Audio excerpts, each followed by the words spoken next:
নমস্কার, প্রিয়ার simple cooking চ্যানেলে সবাইকে স্বাগত জানাই।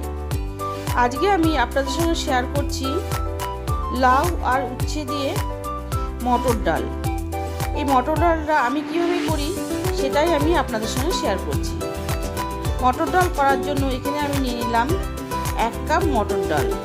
এবার ডালটাকে ভালো করে ধুয়ে নিয়েছি। ধুয়ে দিয়ে দিলাম পরিমাণ মতন জল আর দিয়ে দিলাম সামান্য একটু তেল। দিয়ে ডালটাকে আমি 2 থেকে 3টে সিটি দিয়ে সিদ্ধ করে নিয়েছি। দেখুন ডালটা আমার সিদ্ধ হয়ে গেছে।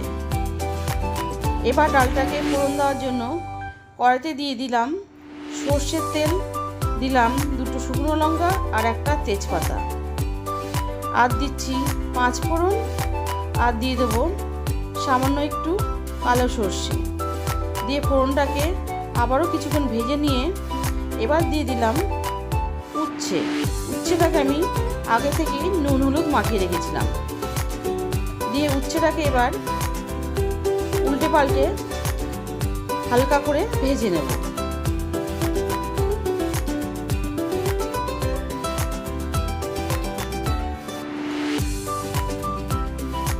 উচ্ছেটা দেখুন ভাজা হয়ে গেছে। এবার দিয়ে দিচ্ছি লাউটা দিয়ে এবার দিয়ে দেব কিছুটা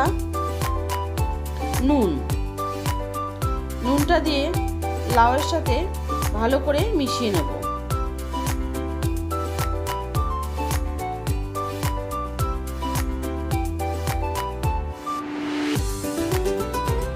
আর দিয়ে দিচ্ছি কিছুটা আদা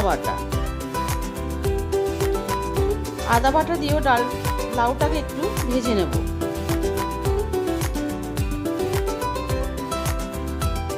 এবার দিয়ে দিলাম 2 চামচ মতন নারকেল কোড়া। এই লাউ উচ্ছের ডালে যদি একটু নারকেল কোড়া দেওয়া যায় খেতে খুবই টেস্টি হয়। এবার ঢাকা দিয়ে রেখে দেবো 3-4 মিনিট। লাউ থেকে দেখুন কিছুটা জল বেরিয়ে লাউটা খানিকটা সেদ্ধ হয়ে গেছে।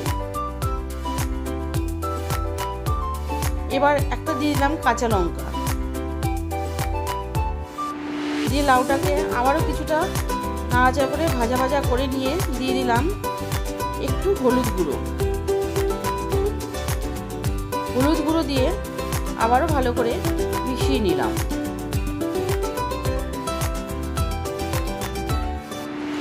মিশিয়ে নিয়ে দিয়ে দেব সামান্য একটু জলটা দিয়ে মিশিয়ে নিয়ে আবারও ঢাকা দিয়ে আমি লাউটাকে ভালোভাবে সেদ্ধ হওয়ার জন্য রেখে দেবো 2-3 মিনিট। আর গ্যাসটাকে লো টু মিডিয়ামে রাখবো। 2-3 মিনিট পর দেখুন ঢাকা খুলে লাউটা অনেকটাই সেদ্ধ হয়ে এসছে।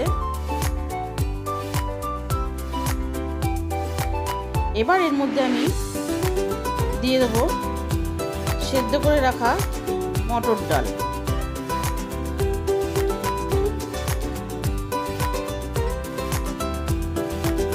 দিয়ে ভালো করে মিশিয়ে নেব। নিয়ে দিয়ে দেবো আরও একটু জল।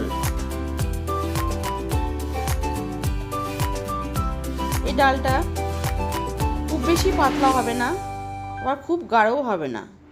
এই ডালটা ফুটে এসছে। এবার এর মধ্যে দিয়ে দিলাম আরও কিছুটা নুন, আর দিয়ে দেবো চিনি দিয়ে ডালটাকে আরও 5 মিনিট মতন ফুটিয়ে নেব। লাউটাও সেদ্ধ হয়ে এসছে। এবার ঢাকা দিয়ে আবারও আমি আরও 2-3 মিনিট রান্না করে নেব। রান্না করে নিলেই তৈরি হয়ে যাবে লাউ উচ্ছে দিয়ে মটর ডাল। কেমন লাগলো আমার আজকের রেসিপি অবশ্যই জানাবেন। ভালো লাগলে লাইক করবেন আর আমার চ্যানেলটিকে সাবস্ক্রাইব করে আমার পাশে থাকবেন। ধন্যবাদ।